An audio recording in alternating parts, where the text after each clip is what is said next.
देखिए, कक्षा एकादश की आज की इस वीडियो में हम लोग पढ़ने जा रहे हैं न्यूमेरिकल पोर्शन, जो कि क्वांटम संख्या पर आधारित हैं। किस पर आधारित हैं? क्वांटम संख्या पर आधारित हैं। परमाणु क्रमांक 6 के तत्व कार्बन में 2p कक्ष में उपस्थित इलेक्ट्रॉन के m व s के मान निम्न प्रकार हो सकते हैं, जिनमें कोई एक ही ठीक होगा। कोई एक जोड़ा है जो सही होगा, या तो ये वाला सही होगा, या ये वाला सही होगा, या फिर ये वाला सही होगा। अब आप लोगों ने इस पर विशेष ध्यान से फोकस करना है। क्या कहा? परमाणु क्रमांक 6 इलेक्ट्रॉनिक विन्यास 6 का करेंगे 1s2 2s2 2p2 आ जाएगा। 2p2 के लिए n का मान 2 होगा, p के लिए l का मान 1 होगा।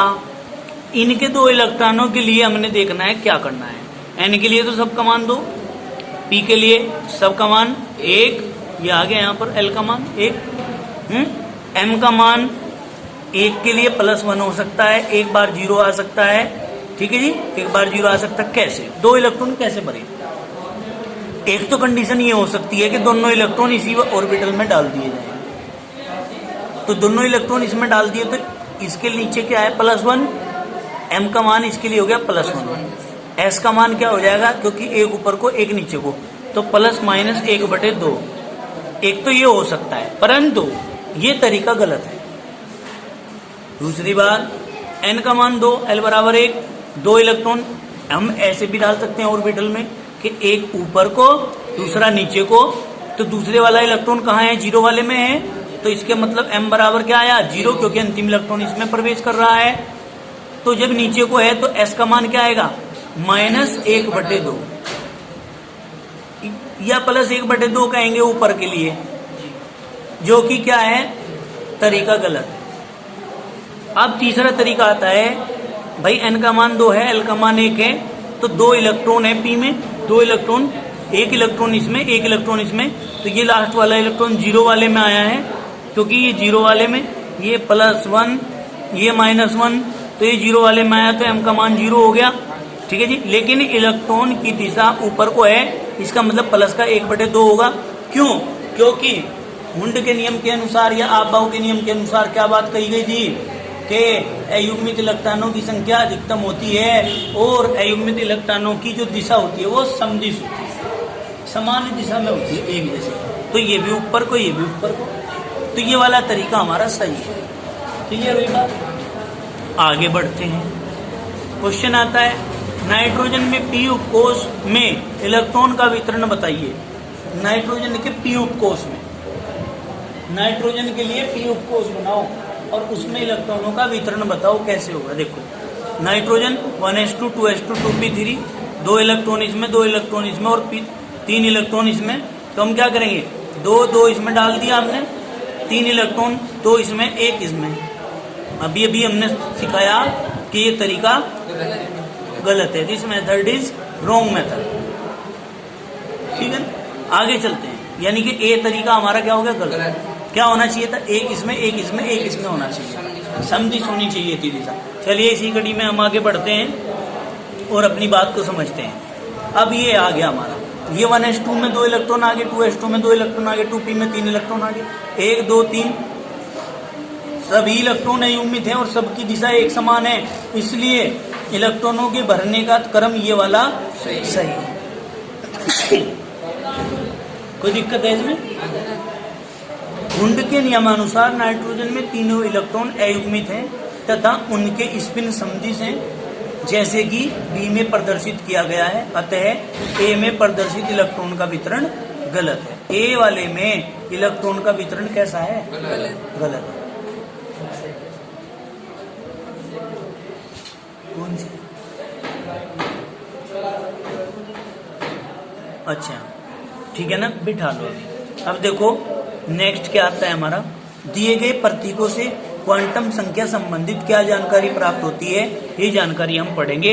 कॉपी दे दीजिए हमें 3s1 के लिए, 5p3 के लिए, 4d7 के लिए। ठीक है बेटे, इस चीज को आप लोग देखेंगे। लो इसको पकड़ो भैया जी, अंशुल दे दो बहन जी को। देखो, सबसे पहले हम अपनी बात को लेकर चलते हैं। देखिए जी, ए पॉइंट हमारा आता है, ए पॉइंट हमारा है। क्या निर्देश प्राप्त होते हैं? क्वेश्चन है दिए गए प्रतीकों से क्वांटम संख्या संबंधित क्या जानकारी प्राप्त होती है? ए पॉइंट में हमें कहा 3s1, तो जानकारी की बात कर रहे हैं ना। देखिए क्या करेंगे, 3s1 के लिए n की वैल्यू कितनी हो गई हमारी 3, इसका मतलब तीसरे कोष की बात कर रहे हैं। किसकी? तीसरे कोष की। चूंकि इलेक्ट्रॉन s में है तो s बराबर 0, p बराबर 1, d बराबर 2 और f बराबर 3। तो ये l के मान है। किसके? l के मान। तो s के लिए, क्योंकि s में है ना इलेक्ट्रॉन, s के लिए l का मान क्या आया? 0। तो यहाँ l बराबर 0। m का मान डिपेंड करता है l के मान पर। तो जब m का मान यहाँ पर 0 ये है तो इसका मान भी 0 होगा। तो m का मान 0 होगा तो मतलब ऑर्बिटल बनेगा 1। इसका मतलब s ऑर्बिटल की बात हो रही। यहाँ से सिद्ध हो गए, सिद्ध हो गया। तो इलेक्ट्रॉन कितना है? 1 इलेक्ट्रॉन है तो ऊपर को है s का मान प्लस के 1/2। ये जानकारी प्राप्त होती है हमें, और कुछ नहीं होता। क्लियर? ये दिशा निर्देश प्राप्त होते हैं। दूसरा जो रमा हुआ सा वो बढ़िया डार्क सच में। अब इसके बाद बेटा दूसरा बताओ क्या है अंशुल भैया जी? क्या? 5p3। यहाँ बोलो जोर से। 5p3। ठीक है। अब 5p3 का जुगाड़ कैसे करेंगे हम? यानी कि 5p3 के दिशा निर्देश के आधार पर हम कैसे क्या क्या जानकारी प्राप्त कर सकते हैं, समझिए भाई ध्यान से। आप लोगों ने करनी है। फिर n का मान तो बेटे हमारा 5 आ गया। ठीक है। p है, p से हम क्या प्राप्त करेंगे जानकारी? p से पता चलेगा कि p के लिए l का मान 1 आता है। तो यानी कि l = 1 आ गया हमारा। m का मान है, l के मान पर डिपेंड करता है। ठीक है ना? काय के मान पर डिपेंड करता है? l के मान पर डिपेंड करता है। तो क्या करेंगे हम? यहाँ पर हम कहेंगे कि 1 मान आने से 3 ऑर्बिटल बनेंगे, 1 0, 1 +1, 1 -1। ठीक है। अब इलेक्ट्रॉन है इसमें कितने? 3, 1 2 3। ठीक है ना? 3 है। तो हम क्या करेंगे बेटा? m के मान आ गया हमारे +1 आ गया, 0 आ गया, -1 आ गया। क्यों आ गया? क्योंकि तीनों में ही प्रवेश कर रहे हैं इलेक्ट्रॉन। तो s के मान देखेंगे हम। s के मान इस वाले के लिए प्लस का 1/2, क्योंकि इलेक्ट्रॉन ऊपर को है इसमें। इस वाले के लिए 1 इलेक्ट्रॉन ऊपर को है तो प्लस का 1/2, माइनस नहीं आने का, प्लस का आएगा। फिर ये ऊपर को है तो इसके लिए भी प्लस का 1/2। तो ये n, l, m और s के मान हमें प्राप्त हो जाते हैं इस तरह। ठीक है, कोई दिक्कत तो नहीं है। अब हम C पॉइंट पर आते हैं। C पॉइंट क्या है हमारा? 4d7। 4d7 के आधार पे हम क्या करेंगे बताओ? n का मान कितना आ जाएगा? 4। l का मान d के लिए l का मान कितना है? 2 है। अब m बराबर 2 है ना बेटे? तो कितने बनेंगे बता सकते हो?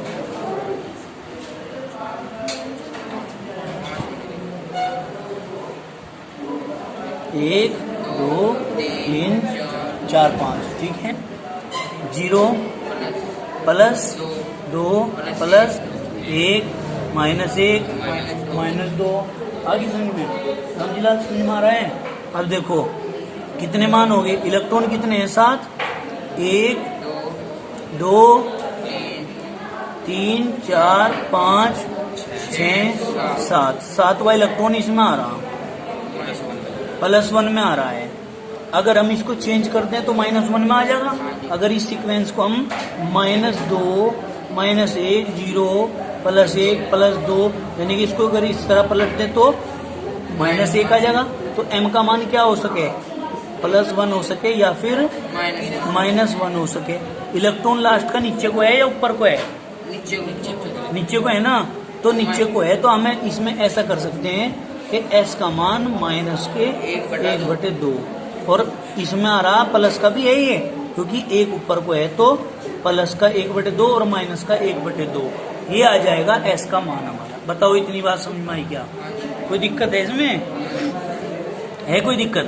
और भाई यदि एस के कुल मान आप निकालना चाहते हो, एस के कुल मान, तो इस वाले के लिए प्लस माइनस 1/2, प्लस माइनस 1/2, इसके लिए प्लस का 1/2, इसके लिए प्लस का 1/2, इसके लिए प्लस का 1/2, ये आ जाएगा। बताओ जरा इतनी बात समझ में आई क्या? यहाँ गलत हो रहा बेटा है, ठीक है नहीं? क्योंकि यहाँ देखो प्लस माइनस ही फेल है, गलत है कि नहीं है? तो इस तरह केवल हमें तो इतनी जानकारी प्राप्त करनी थी, ये दिशा निर्देश प्राप्त हो सकते हैं। आगे चलो, आगे क्वेश्चन बताओ क्या है इसके बाद क्वेश्चन आता है कि निम्न उपकोषों के n और l के मान लिखो। क्या जी? ये निम्न उपकोषों के n व l के मान लिखो। क्या क्या मान लिखेंगे? नंबर 1 2s के लिए, काहे के लिए? 2s के लिए। 2s के लिए क्या केवल n के और l के मान लिख लें बेटे? तो n का मान इसके लिए क्या आ जाएगा? 2 और l का मान क्या आ जाएगा? s है तो 0। समझ गए बेटे? कैसे? वही टेबल कौन सी है? s बराबर 0, p बराबर 1, d बराबर 2 और f बराबर 3। ठीक है। दूसरा दिशा निर्देश क्या दिया बेटा? 3p के लिए, 3p के लिए। अब 3p के लिए कैसे पता चलेगा भाई? n बराबर 3 आ जाएगा और p बराबर 1। ये l के मान है ना, ये काहे के मान है? l के मान है। चूंकि p में है तो p के लिए l का मान कितना है? 1। ठीक है बेटे, पढ़ाई कर रहे हैं? गुरप्रीत क्या कर रहे हैं आप? याद करो।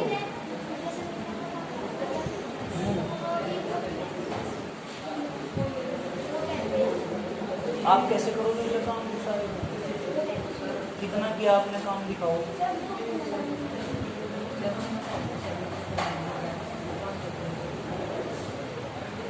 ऐसे ही सर, ऐसे ही जब कोई बात बता दी तो उसी तरह चल रहे हैं। आज बैठ के क्या किया आपने?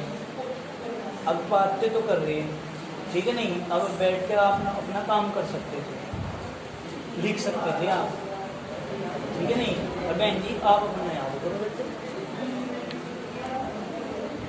अभी प्यार से ही मान जा करो बेटे, कोई बात अगर बताई जा, क्योंकि मेरे भी तो बेटे बेटे हो रहा बंदोबस्त हो जाएगा नहीं, पुस्तका बन जाएगा एकदम। क्यों भाई? अभी नए बच्चे हैं, पढ़ने वाले बेचारे है नहीं।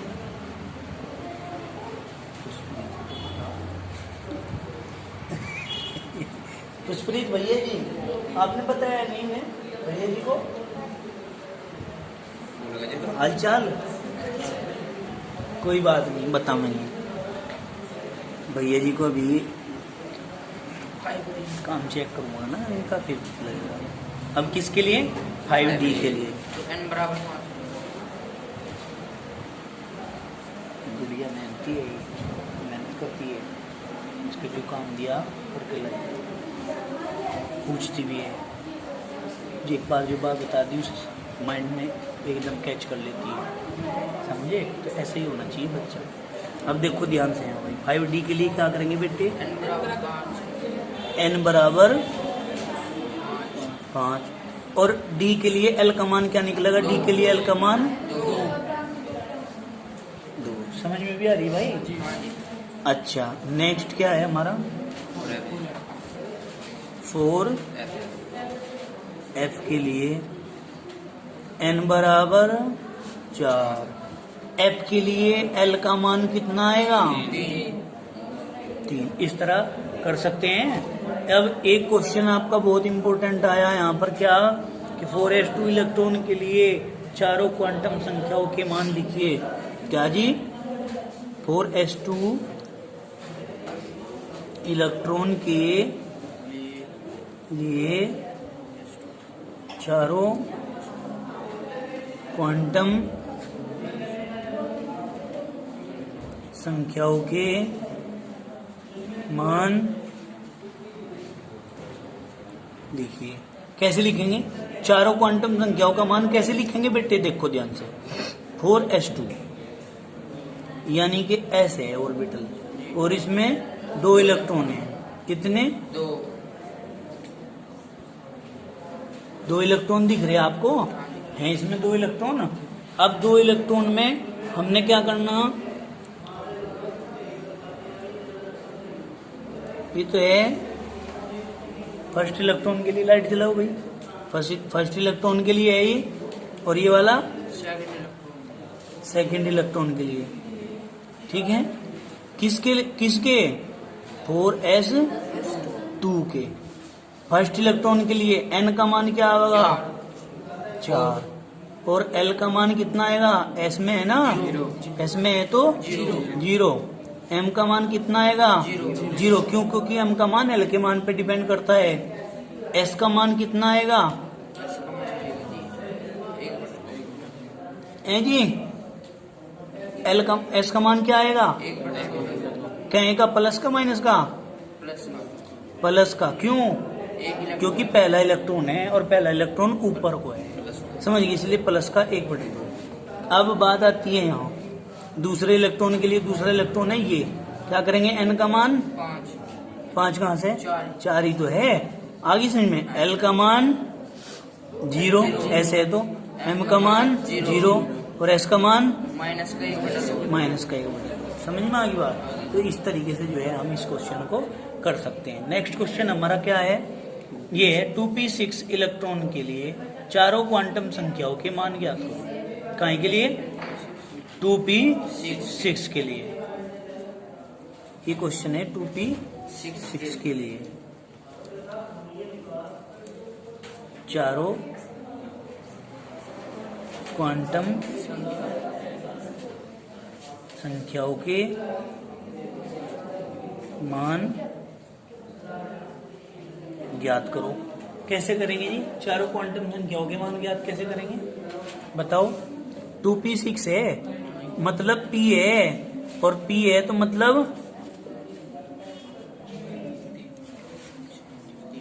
p है तो 1 3 6 इलेक्ट्रॉन है इसमें।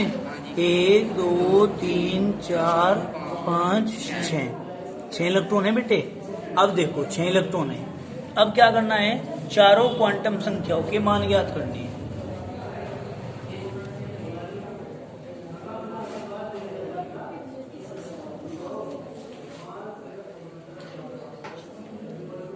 चारों क्वांटम संख्याओं के मान ज्ञात करने हैं। हम कैसे करेंगे? ऐसे करेंगे। लो यहाँ देखो 2p6 के लिए चारों क्वांटम संख्याओं के मान। किसके लिए? 2p6 के लिए। तो n बराबर कितना आएगा? 2। l बराबर कितना आएगा? p में है ना? p में है तो l का मान कितना निकलेगा? p के लिए p के लिए l का मान कितना आएगा? 1। ये देखो यार, ये p है। p के लिए l का मान कितना आ रहा? 1। तो यहाँ क्या लिखेंगे हम? 1। m का मान कितना आएगा? 1। क्यों? क्योंकि इलेक्ट्रॉन तो सारों में भर रहे हैं। कोई अंतिम इलेक्ट्रॉन के लिए थोड़ा ही पूछा। तो हम क्या करेंगे? प्लस का 1 0 माइनस का 1। हम लिखेंगे प्लस का 1 0 माइनस का 1। अब s का मान क्या आएगा? इसमें 2 इलेक्ट्रॉन है। Plus minus 1/2 plus minus 1/2 plus minus 1/2। ये आएगा बेटे, ये आ जाएगा s का मान। क्लियर होगी बात? कोई दिक्कत तो नहीं है इसमें? इसी तरीके से कर रखा, अलग अलग दिखा रखे। इसमें हमने एक में ही सारा कर दिया। ठीक है? अब हमारा आता है 28 नंबर निकिल में डी कोष में उपस्थित छठे इलेक्ट्रॉन के लिए चारों क्वांटम संख्याओं के मान लिखिए। क्वेश्चन ये भी हमारा इंपॉर्टेंट है, बढ़िया है, इसको देखो। ठीक है, समझियो बेटा क्या कहा क्वेश्चन में। भैया जी वासु काम देखो 28 निकिल में ये 28 नंबर निकिल में कौन से इलेक्ट्रॉन के लिए में डी उपकोष में उपस्थित, बताओ भाई क्या है प्रश्न। डी उपकोष में उपस्थित छठे इलेक्ट्रॉन के लिए क्षारो क्वांटम संख्या को मान निकालिए। डी उपकोष में उपस्थित छवें इलेक्ट्रॉन के लिए चारों क्वांटम संख्याओं की मान निकालिए। चारों क्वांटम संख्याओं के मान ज्ञात करो, है ना, यही तो है बेटा। चलो आ जाओ यहाँ, कैसे करेंगे ध्यान से समझियो भाई, प्रिंस समझ में आ रहा बेटे। 28 नंबर है निकिल, इसका इलेक्ट्रॉनिक विन्यास करेंगे 1s2 2s2 2p6 3s2 3p6 3d का पता नहीं 4s2 3d में अब आवांगे 8, क्योंकि 2 4 6 10 2 12 6 18 और 2 कितने 20 और 8 28, डी में 8 है तो हमने क्या करना 3d 8 आया हमारा, ये आया के 6वें इलेक्ट्रॉन के लिए चारों क्वांटम नंबर के मान कैसे बनाओ डी ऑर्बिटल जी। सुंदर सुंदर काम करना नोट्स में, 1 2 3 4 5 है, 1 2 3 4 5 इलेक्ट्रॉन है 8, 1 2 3 4 5 6 7 8, ये है छठा इलेक्ट्रॉन जी। इसके लिए +2 +1 0 -1 -2 या करके क्या या करके -2 -1 0 +1 और +2 ऐसा भी तो कर सकते हैं। अब हमने क्या कहा छठवें इलेक्ट्रॉन के लिए किसके 3d 8 के, देखो समझो अब n का मान तो आ गया 3, ठीक है जी, और d के लिए l का मान क्या आएगा 2, बताओ 2, m के लिए अब इसने देखो क्वेश्चन में ये कहा केवल छठवें इलेक्ट्रॉन के लिए, तो m का मान हम केवल छठे के लिए देखेंगे क्या आ रहा हमारा भैया, तो +2 आ रहा या हमने सीक्वेंस चेंज कर दी तो -2 आ रहा है, और s का मान हमारा क्या आएगा, s का मान छठा इलेक्ट्रॉन के लिए है खाली, छठा ऊपर को है नीचे को है तो -k1/2 आ, ठीक है जी। इस प्रकार से जो है आपका क्वेश्चन सफल हो जाता है। ये कोई दिक्कत है क्या यहाँ तक, अब आगे चलिए लो रखो। देखो अब आप कहेंगे अपने टॉपिक है हमारे कुछ उनको क्लियर करेंगे कि इलेक्ट्रॉनिक विन्यास के अनुप्रयोग। इलेक्ट्रॉनिक विन्यास के अनुप्रयोग में हम क्या क्या पढ़ेंगे, सबसे पहले अक्रिय तत्व। बेटे इलेक्ट्रॉनिक विन्यास के आधार पे हम अक्रिय तत्व को देखेंगे कौन हो अक्रिय तत्व, ठीक है, किसके आधार पर बताओ, इलेक्ट्रॉनिक विन्यास के आधार पर। देखो भाई इलेक्ट्रॉनिक विन्यास कर रहे आप और उसके बाह्यतम कोष में 8 इलेक्ट्रॉन हो जाते हैं, तो में होंगे अक्रिय क्या में तत्व जिनके सभी कोष पूर्ण रूप से भरे होते हैं, अर्थात इनके बाह्यतम कोष में 8 इलेक्ट्रॉन होते हैं। कितने 8 इलेक्ट्रॉन होते हैं, हीलियम को छोड़कर। किसको छोड़कर, आवर्त सारणी में शून्य वर्ग में रखे गए हैं। इसमें शून्य वर्ग, बताओ जरा इतनी बात समझ में आई, कोई दिक्कत तो नहीं है। आवर्त सारणी में केवल किस वर्ग में रखे गए, शून्य वर्ग में। अब देखो प्रारूपिक अथवा निरूपक तत्व, क्या प्रारूपिक अथवा निरूपक तत्व में तत्व जिनका केवल बाह्य कोष अपूर्ण होता है, सबसे बाहर वाला कोष जो होता है ना वो अपूर्ण होता है, मतलब उसमें 8 इलेक्ट्रॉन की जगह 7 5 या 6 इलेक्ट्रॉन होते हैं। आवर्त सारणी के फर्स्ट वर्ग में क्या ए फर्स्ट, सेकंड ए में, सेकंड थर्ड ए में जो है वो 13वें में, फोर्थ ए 14वें में, फिफ्थ ए 15वें में, ये क्या है 6A 16वें में और 7th A 17वें तत्व इस वर्गीकरण के अंतर्गत आते हैं। क्यों आते हैं? क्योंकि इनका बाह्यतम कोश पूर्ण भरा हुआ नहीं है। ठीक है, कोई दिक्कत है क्या? आगे चलिए, आगे चलते हैं। संक्रमण तत्व, संक्रमण तत्व क्या है? इन तत्वों के, अनिकेत अभी मत जाना बेटे, घोन में से वो करेंगे अभी। इन तत्वों के बाह्य 2 कोष अपूर्ण होते हैं। संक्रमण तत्वों के कितने कोष? बाहर के 2 कोष। वर्ग 3rd B 3, 4th B 4, 5th B, ये क्या है 6B, 7th B, 8th B, यानी कि 8, 9, 10th और 1st B, 2nd B के जो तत्व हैं वे सारे के सारे संक्रमण तत्व हैं। संक्रमण तत्व क्यों कहते हैं इनको बेटे? क्योंकि इनके बाह्यतम 2 कोष अपूर्ण भरे हुए होते हैं। कितने, कैसे? उनको भी ना जाने दियो अभी, अपूर्ण भरे होते हैं। अब देखो आंतरिक संक्रमण तत्व, आंतरिक संक्रमण तत्व में क्या कहेंगे? इन तत्वों के बाहरी 3 कोष अपूर्ण भरे होते हैं। कैसे? बाहरी 3 कोष अपूर्ण भरे होते हैं तथा इस वर्गीकरण में लैंथेनाइड व एक्टिनाइड आते हैं। ठीक है जी। अब देखो संक्रमण तत्व जिनके बाहर के 2 कोष अपूर्ण होते हैं, आंतरिक संक्रमण तत्व जिनके बाह्यतम 3 कोष अपूर्ण भरे होते हैं, लैंथेनाइड और एक्टिनाइड इस श्रेणी में आते हैं। ठीक है। और आपने कहा प्रारूपिक तत्व या निरूपक तत्व में तत्व जिनका बाह्यतम 1 कोष अपूर्ण होता है, और अक्रिय तत्व में जिनके सारे कोष पूर्ण भरे होते हैं। तो आज के लिए आप इतना ही रखेंगे, बाकी करेंगे अपना नेक्स्ट वीडियो में। ठीक है ना, फिर से न्यूमेरिकल को लेकर के चलेंगे। आज के लिए इतना ही काफी, बाकी करेंगे कल। धन्यवाद।